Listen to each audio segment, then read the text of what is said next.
Pravin engineering நிறுவனத்திற்கு வரவேற்கிறோம்.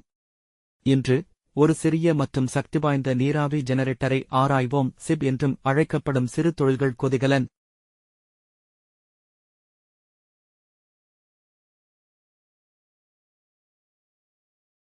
Chip என்பது சிறு தொழில்களில் பயன்படுத்தப்படும் ஒரு சிறிய, திறமையான மற்றும் செலவு குறைந்த கொதிகலன் ஆகும்.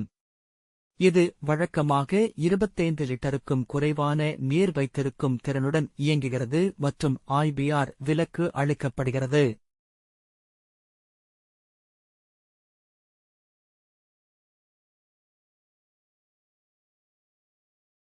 சிறு தொழில்கள் கொதிகலன் உயர்தர கார்பன் எக்கு மூலம் தயாரிக்கப்படுகின்றன.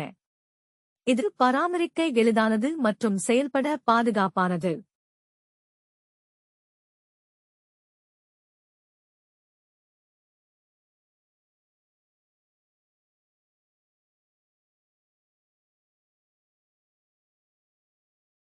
சிறு தொழில்கள் கொதிகலன்கள் ஆடைகள், உணவு அலகுகள், சலவை நிலையங்கள் மற்றும் மிதமான நீராவி தேவைப்படும் பிற சிறு தொழில்களில் பரவலாக பயன்படுத்தப்படுகின்றன.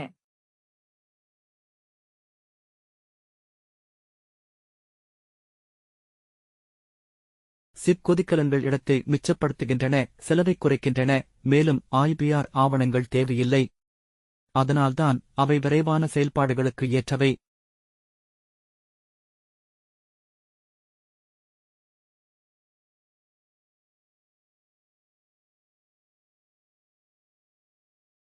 முதலில் உங்கள் நீராவி தேவையை கணக்கிடுங்கள். உங்கள் தயாரிப்பின் அளவை ஒரு யூனிட்டுக்கு தேவையான நீராவியால் பெருக்கவும்.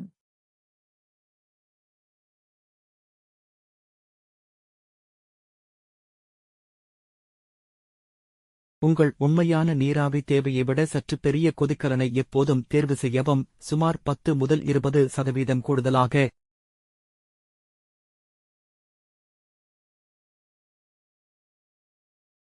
எரிபொருள் பயன்பாட்டை மதிப்பிட, நீராவியை உற்பத்தி செய்ய தேவையான வெப்பத்தை கணக்கிட்டு, அதை உங்கள் எரிபொருளின் கலோரிஃபிக் மதிப்பு மற்றும் கொதிகலன் செயல்திறனால் வகுக்கவும்.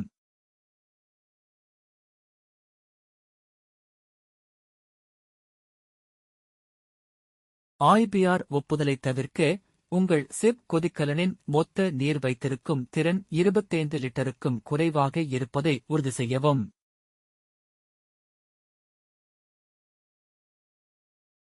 புளோடவுன் கொதிகலன் நீரிலிருந்து தாதுக்களை நீக்குகிறது. தீவன நீர் மற்றும் கொதிகலன் TDS மதிப்புகளை பயன்படுத்தி நீங்கள் அதை கணக்கிடலாம். ஒரு சிறிய கொதிகலனுக்கு கூட சரியான புகைப்போக்கி தேவை. விதிமுறைகளின்படி, அது குறைந்தது 9 முதல் 12 மீட்டர் உயரம் இருக்க வேண்டும்.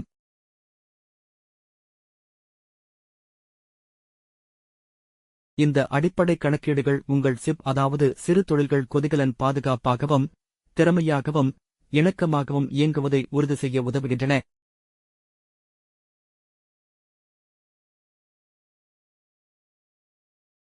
பல தசாப்த கால அனுபவத்துடன் பிரவின் இன்ஜினியரிங் நம்பகமான சிப் கொதிகலன் நிறுவல் மற்றும் சேவையை வழங்குகிறது. இன்றே எங்களை தொடர்பு கொள்ளவும்.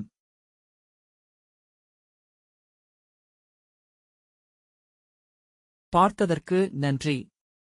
மேலும் கொதிகலன் நுண்ணறிவுகளுக்கு எங்கள் சேனலை லைக் செய்யவும், பகிரவும், சப்ஸ்கிரைப் சேரவும். எங்களை சமூக ஊடகங்களில் தொடர்ந்து வீடியோக்களை பார்த்து, உங்களின் கருத்துக்களை தெரிவிக்கவும். உங்கள் ஆதரவுக்கு நன்றி.